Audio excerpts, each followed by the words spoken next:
Cleanup efforts are ongoing throughout New Providence following the devastation left by Hurricane Matthew. But it's the indiscriminate dumping by residents that have made this seemingly tedious process even harder. And as CS Gadley tells us tonight, some residents have even resorted to dumping on holy ground. Indiscriminate dumping is still an issue nearly 2 weeks after Hurricane Matthew made landfall on the Bahamas. Golden Gates is just one of those areas in New Providence where it's taking place.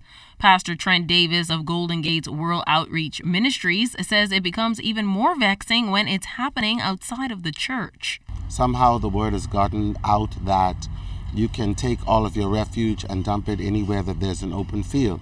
This is erroneous, and the people have begun to not only dump refuge here, but actual garbage.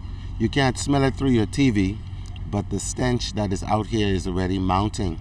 And of course, with refuge and garbage comes exposure to rats and diseases. And so we're just calling on the public, especially those persons that are in this southwest area, persons that are in the Golden Gates area, to refrain from dumping on the church's property.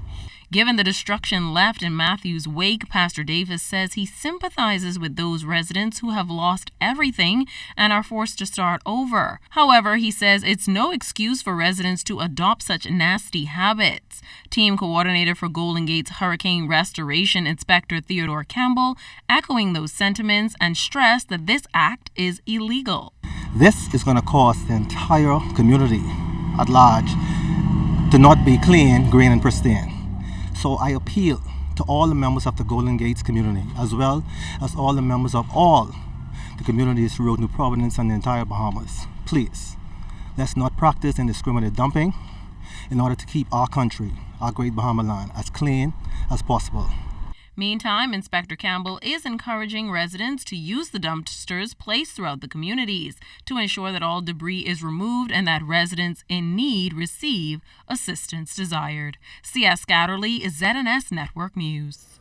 Minister of Education, the Honorable Jerome Fitzgerald, announced that all public schools on New Providence, Grand Bahama, and North and Central Andros will not open tomorrow, but will remain closed until next week, Tuesday, after their midterm break.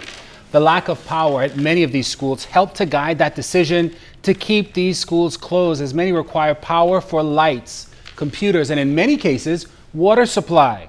Minister Fitzgerald said that only about 25% of schools on New Providence had power and only expected to have about 50% restored by the end of Tuesday. He added that he's been appealing to Bahamas Power and Light to get power restored, as there are literally tens of thousands of students whose return to school and learning depends on power restoration.